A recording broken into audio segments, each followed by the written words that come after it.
अच्छा, क्या आपने कभी सोचा है कि अगर दूसरी जंग अजीम की तारीख मुख्तलिफ होती, अगर हिटलर के पास ऐसी टेक्नोलॉजीज होती जिनसे वो जंग का रुख बदल सकते? ये कोई अफसानवी कहानी नहीं है। पर्दे के पीछे नाजी साइंसदान ऐसे तबाहकुन हथियार बना रहे थे जो अपने वक्त से कई साल आगे थे। ये टेक्नोलॉजीज इतनी खौफनाक थीं कि जंग के बाद उन पर पाबंदी लगा दी गई। आइए आज नाजियों की बनाई हुई ऐसी 15 हैरत अंगेज टेक्नोलॉजीज के बारे में जानते हैं जो दुनिया को बदलने की सलाहियत रखती थीं। बहुत ही खौफनाक टेक्नोलॉजीज बनाई थीं। सबसे पहली टेक्नोलॉजी है हॉटन हो 229। आज जो हम स्टेल्थ फाइटर या बमबार तैयारे देखते हैं जो रडार पर नजर नहीं आते, क्या आप जानते हैं कि इनकी शुरुआत कहां से हुई? इसका तस्वुर नाजी जर्मनी के हॉटन हो 229 तैयारे से आया था। यह दुनिया का पहला फ्लाइंग विंग डिजाइन पर आधारित जेट तैयारा था। राइमर और वॉल्टर हॉटन नाम के दो भाई इसके डिजाइनर थे। इसका डिजाइन इतना जदीद था कि आज के बेहतरीन स्टेल्थ तैयारे भी इससे मुतासिर हैं। इसकी सबसे बड़ी खुसूसियत रडार को चकमा देने की सलाहियत थी। इसकी साख में धातु का कम इस्तेमाल किया गया था और पतली लकड़ी के प्लाईवुड और खास कार्बन पर आधारित गोंद का इस्तेमाल किया गया था जो रडार की लहरों को जज्ब कर लेता था। इसका मकसद 4 ताकतवर 30 मिलीमीटर तोपों और 1000 किलोग्राम बमों के साथ तकरीबन 600 मील फी घंटा की रफ्तार से उड़कर दुश्मन पर अचानक हमला करना था।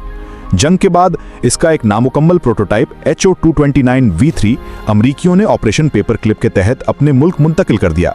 इसी डिजाइन पर तहकीक करने के कई साल बाद अमेरिका ने अपना मशहूर B-2 स्पिरिट स्टेल्थ बमबार तैयार किया। अगर जर्मनी यह तैयारा काफी तादाद में तैयार कर पाता तो इत्तेहादी अफवाज के लिए आसमान एक डरावना ख्वाब बन जाता। एक दूसरी खौफनाक टेक्नोलॉजी थी फ्रिट्ज एक्स, दुनिया का पहला स्मार्ट बम।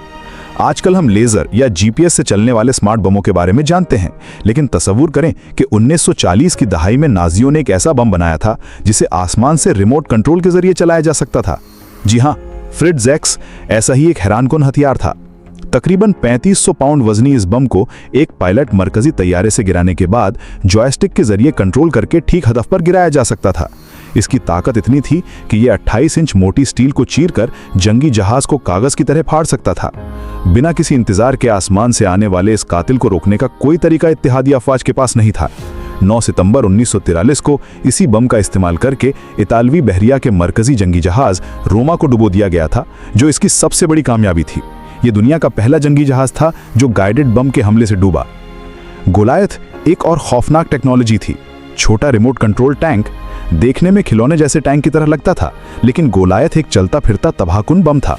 ये छोटी गाड़ी तकरीबन 100 किलोग्राम धमाकेदार मवाद लेकर दुश्मन की तरफ बढ़ती थी। एक जर्मन फौजी महफूज फासले पर बैठकर एक तार वाले रिमोट की मदद से इसे चलाता था। इसका काम दुश्मन के बंकरों को उड़ाना, बारूदी सुरंगें साफ करना या टैंकों के नीचे जाकर खुद को धमाके से उड़ा देना था। सबसे बड़ा फायदा यह था कि इस हमले में किसी फौजी की जान का खतरा नहीं था। आज के फौजी ड्रोन्स का तस्वुर इसी गोलायत से शुरू हुआ था। मी 163 कॉमेट मिसाइल की रफ्तार से चलने वाला तैयारा। क्या आप ऐसे किसी तैयारे का तस्वुर कर सकते हैं जो दरअसल एक रॉकेट से चलता हो? अलेक्जेंडर लिप्शिट्ज का डिजाइन किया मेसरश्मिट मी 163 कॉमेट बिल्कुल वैसा ही तैयारा था। यह दुनिया के उन चंद रॉकेट से चलने वाले लड़ाकू तैयारों में से एक था जो जंग में इस्तेमाल हुआ और इसकी रफ्तार तकरीबन 700 मील फी घंटा थी। इसकी नाकाबिले यकीन रफ्तार की वजह से इत्तेहादी अफवाज का कोई भी तैयारा इसका पीछा नहीं कर सकता था, लेकिन इसके खतरात भी शदीद थे। इसका ईंधन 2 खौफनाक केमिकल्स का मिश्रण था, टी स्टॉफ जो हाइड्रोजन पेरोक्साइड था और सी स्टॉफ जो हाइड्रोजीन और मिथनॉल का मिश्रण था। ये दोनों केमिकल्स एक दूसरे के साथ मिलते ही खौफनाक तरीके से जल उठते थे, जिसकी वजह से बहुत से तैयारे ईंधन भरते वक्त ही धमाके से उड़ जाते थे। इसका रॉकेट इंजन सिर्फ 7 से 8 मिनट तक ही चलता था। इसके बाद पायलट को बिना इंजन के ग्लाइडर की तरह तैयारा उड़ाकर अड्डे पर वापस लाना पड़ता था, जो कि इंतहाई खतरनाक था। लॉन्ग सूर मेयर बैटरी नॉर्मंडी का नाकाबिले तस्कीर खिला। डी-डे के दिन जब इत्तेहादी अफवाज फ्रांस के नॉर्मंडी साहिल पर उतरे तो उनका इस्तकबाल करने के लिए अटलांटिक वॉल के हिस्से के तौर पर बनाए गए कुछ खौफनाक ढांचे इंतजार कर रहे थे। लॉन्ग सूर मेयर बैटरी एक ऐसा ही नाकाबिले तस्कीर किला था। यहाँ 4 बड़े कंक्रीट के बंकरों के अंदर 15 सेंटीमीटर या तकरीबन 6 इंच की बहरी तोपें नस्ब थीं, जिनकी रेंज तकरीबन 12 माइल थी। डी-डे की सुबह इस बैटरी से फ्रांसीसी क्रूजर जॉर्जेस लेगेज और अमरीकी जंगी जहाज USS आर्कनसास पर गोलाबारी की गई। इत्तेहादी तैयारों और जंगी जहाजों के शदीद हमलों के बावजूद ये किला काफी देर तक लड़ता रहा। आज भी ये दूसरी जंग अजीम के बेहतरीन सुरक्षित स्थानों में से एक के तौर पर खड़ा है। सिल्वर बर्ड खला से हमले का मंसूबा। ये नाजियों का सबसे पुरजोश मंसूबा था। यूजीन सेंगर और आयरीन ब्रेड नाम के दो साइंसदानों ने एक ऐसा तैयारा बनाने का ख्वाब देखा था जो यूरोप से उड़कर खला की सरहद के करीब से छलांगे लगाता हुआ बहरे ओकियानूस पार करके न्यूयॉर्क पर बम गिराए। इस प्रोजेक्ट का नाम सिल्वर वुगल या चांदी का परिंदा था। इसका तस्वुर स्किप ग्लाइडिंग पर आधारित था, जैसे पानी पर पत्थर फेंकना। एक बहुत बड़ा रॉकेट तैयारे को खला में तकरीबन पहुंचाता, फिर यह जमीन की अपर एटमॉस्फेयर की ऊपरी तह से बार बार टकराकर उछलता हुआ आगे बढ़ता। इसका हदफ 4000 किलोग्राम वजनी एक बम को न्यूयॉर्क पर गिराना था। खुशकिस्मती से यह सिर्फ कागजी डिजाइन तक ही रह गया। हालांकि जंग के बाद इस तस्वुर ने अमेरिका के खला जहाज के प्रोजेक्ट्स, खास करके X-20 डायनासोर प्रोजेक्ट को प्रभावित किया। V2 रॉकेट, वो हथियार जिसने खला को फतह किया, एक ऐसा हथियार जिसकी गरज सुनने से पहले ही मौत दरवाजे पर दस्तक देती थी। V2 या वर्गेल्टुंग वेफे 2 दुनिया का पहला लंबी दूरी तक मार करने वाला बैलिस्टिक मिसाइल था और इंसान की बनाई हुई पहली चीज जो खला तक पहुंची। 3500 मील फी घंटा की नाकाबिले यकीन रफ्तार से ये लंदन और एंटवर्प जैसे शहरों पर हमला करता था। क्योंकि ये आवाज से भी तेज रफ्तार से आता था, इसलिए अपना दिफा करने का कोई मौका नहीं मिलता था। इसकी पैदावार मिट्टल वर्क नाम की एक बदनाम जेर जमीन फैक्ट्री में हुई थी, जहां पर डोरा मिट्टल बाव खतन के कैंप के कैदियों से गैर इंसानी मशक्कत ली जाती थी। 3000 से भी ज्यादा V2 दागे गए जो हजारों आम सिविलियंस की मौत का सबब बने। इस रॉकेट के मुख्य डिजाइनर वार्नर वॉन ब्राउन जंग के बाद अमेरिका चले गए और नासा के अपोलो प्रोग्राम के चीफ आर्किटेक्ट बने। अमेरिका बम्बर, बहरे ओकियानूस पार करने का ख्वाब। नाजियों का हदफ सिर्फ यूरोप ही नहीं था, इसका सबसे बड़ा सबूत था अमेरिका बम्बर। हिटलर का हुक्म था कि एक ऐसा बहुत बड़ा बम्बार तैयारा बनाया जाए जो जर्मनी से उड़कर बिना रुके बहरे ओकियानूस पार करके न्यूयॉर्क या किसी और शहर पर बम गिराकर वापस आ सके। इसके लिए कई डिजाइन भी तैयार किए गए थे, जैसे मेसरश्मिट मी 264, लेकिन इतने लंबे सफर के लिए एक ताकतवर और काबिले यकीन तैयारा बनाना उस दौर में असंभव था। इसके अलावा जर्मनी के वसाइल कम होने की वजह से ये प्रोजेक्ट बीच में ही बंद कर दिया गया। मिस्टल जुड़वां तैयारों का अजीब हथियार, ये शायद दूसरी जंग अजीम के सबसे अजीब तैयारों में से एक था। इसका तस्वुर सादा था लेकिन खौफनाक। एक आम लड़ाकू तैयारे के नीचे धमाकेदार मवाद से भरा एक और पायलट के बिना तैयारा जोड़ दिया जाता था। पायलट इस जुड़वा तैयारे को उड़ाकर हदफ के करीब ले जाता और फिर नीचे धमाकेदार मवाद से भरे तैयारे को एक गाइडेड मिसाइल की तरह छोड़कर खुद महफूज वापस आ जाता। इसका बुनियादी हदफ बड़े पुल, सुरक्षित बंकर या जंगी जहाज तबाह करना था। यह एक तरह का कामेकाजी अटैक था। फ्लिगरफॉस्ट, हाथ से चलने वाला तैयारा शिकन हथियार। जमीन पर मौजूद एक आम फौजी एक जंगी तैयारे को कैसे मार गिराएगा? इस सवाल के जवाब में नाजियों ने फ्लिगरफॉस्ट या एयर फिस्ट बनाया था। यह आजकल के शोल्डर लॉन्च मिसाइल की तरह एक हाथ से पकड़े जाने वाला रॉकेट लॉन्चर था।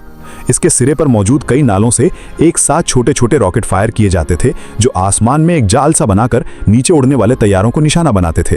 हालांकि यह बहुत ज्यादा मौसर साबित नहीं हुआ, लेकिन इसका तस्वुर अपने वक्त से बहुत आगे था। इनिग्मा मशीन, वो कोड जिसको तोड़ने से जंग का रुख बदल गया। इनिग्मा एक खफिया मैसेज भेजने वाली मशीन थी। नाजी अपने सारे खफिया मौजी मैसेज इसी मशीन के जरिए भेजते थे, क्योंकि उन्हें यकीन था कि इसके बनाए हुए कोड को तोड़ना नामुमकिन है। लेकिन ब्रिटिश ने एलन ट्यूरिंग की नेतृत्व में मैथमेटिशियंस और कोड ब्रेकर्स की एक टीम के साथ इस नामुमकिन को मुमकिन कर दिखाया। जब उन्होंने इनिग्मा को कोड तोड़ दिया तो नाजियों का हर कदम इत्तिहादियों की मुट्ठी में आ गया। इसकी वजह से जंग कम से कम 2 साल पहले खत्म हो गई और लाखों जानें बच गईं। एक कोस्टिक फ्यूज, आवाज सुनकर फटने वाला गोला। तोप का गोला हदफ से टकराए बिना ही सिर्फ इसके इंजन की आवाज सुनकर करीब जाकर फट जाए, ये अकॉस्टिक फ्यूज के पीछे का तस्वुर था। नाजी साइंसदान ऐसे फ्यूज बनाने की कोशिश कर रहे थे जो इत्तिहादी बमबार तैयारों जैसे B-17 के इंजन की खास आवाज की लहर सुनकर एक्टिव हो जाए। अगर ये कामयाब हो जाता तो तैयारा शिकन डिफाई निजाम में एक इनकिलाब आ जाता। लेकिन इसका सबसे बड़ा चैलेंज एक मखसूस तैयारे की आवाज को हजारों अन्य आवाजों जैसे दूसरे तैयारों की गरज या अपनी तोप के गोले की आवाज से अलग करना था। इसी तकनीकी पेचीदगी की वजह से यह लेबोरेटरी से बाहर नहीं आ सका। मी 262 दुनिया का पहला ऑपरेशनल जेट फाइटर। दूसरी जंग अजीम के सभी तैयारों में मी 262 बेसंदेह बेहतरीन था। इसका तखल्लुस श्वेल्ब या निगलने वाला परिंदा था। यही दुनिया का पहला ऑपरेशनल जेट फाइटर था जिसकी रफ्तार उस वक्त के बेहतरीन पिस्टन इंजन वाले तैयारों से तकरीबन 100 मील फी घंटा ज्यादा थी। ताकतवर तोपों और रॉकेटों से लैस ये तैयारा अमेरिकी B-17 बमबार तैयारों के लिए एक मुजस्समा दहशत था। लेकिन हिटलर के गलत फैसले ने इसकी बर्बादी का सामान कर दिया। उसने जिद की कि इस तैयारे को तेज रफ्तार बम्बर या ब्लिट्स बम्बर के रूप में इस्तेमाल किया जाए। इस फैसले की वजह से इसे बेहतरीन लड़ाकू तैयारे के रूप में सही वक्त पर इस्तेमाल नहीं किया जा सका। जब यह इंटरसेप्टर के रूप में आसमान पर उड़ा तब तक बहुत देर हो चुकी थी। इंफ्रारेड नाइट विजन, रात के अंधेरे में देखने वाली आंख। आजकल नाइट विजन एक आम टेक्नोलॉजी है, लेकिन इसका पहला इस्तेमाल नाजी जर्मनी ने किया। ZG-129 वेम्पायर नाम का ये आला स्टर्म गवे 44 असॉल्ट राइफल पर लगाकर फौजी रात के अंधेरे में भी तकरीबन 100 मीटर दूर तक दुश्मन को देख सकते थे। इसी तरह उनके पैंथर टैंकों में भी इंफ्रारेड टेक्नोलॉजी का इस्तेमाल किया गया था। हालांकि इसकी रेंज बहुत ज़्यादा नहीं थी और ये एक बड़ी इंफ्रारेड लाइट जलाता था जो दुश्मन के सामने अपनी पोजीशन जाहिर कर देती थी। फिर भी ये रात की जंग में एक इनकलाबी कदम था और भविष्य की नाइट विजन टेक्नोलॉजी की बुनियाद थी। मैग्नेटिक माइन, बिना छुए तबाही। दूसरी जंग अजीम की शुरुआत में ब्रिटिश बहरिया को एक अजीब समस्या का सामना करना पड़ रहा था। उनके जहाज बिना किसी चीज से टकराए बंदरगाह के करीब धमाके से उड़ रहे थे। इसके पीछे नाजियों का एक खौफनाक खुफिया हथियार था, मैग्नेटिक माइन। ये बारूदी सुरंगें समुद्र के नीचे छुपी रहती थीं और जब कोई जहाज अपने बड़े धातु के ढांचे की वजह से जमीन के मकनातीसी फील्ड में तब्दीली पैदा करता था तो उसे महसूस करके फट जाती थी। इसका राज उस वक्त खुला जब नवंबर 1939 में इंग्लैंड के शोबेरीज नेस साहिल पर एक सही सालिम बारूदी सुरंग कीचड़ में फंस गई। ब्रिटिश साइंसदानों ने इसका मुआयना करके इसके तोड़ के तौर पर डिगाउसिंग का तरीका इजाद किया जो जहाज के मकनातीसी फील्ड को नाकारा कर देता था। इस टेक्नोलॉजी की इजाद के पहले तक मैग्नेटिक माइन एक खामोश ना दिखने वाला कातिल था। तो ये थी नाजी जर्मनी की बनाई हुई कुछ हैरत अंगेज लेकिन तबाहकुन टेक्नोलॉजीज। खुशकिस्मती से इनमें से ज्यादातर टेक्नोलॉजीज दुनिया को अपनी लपेट में लेने से पहले ही रुक गईं।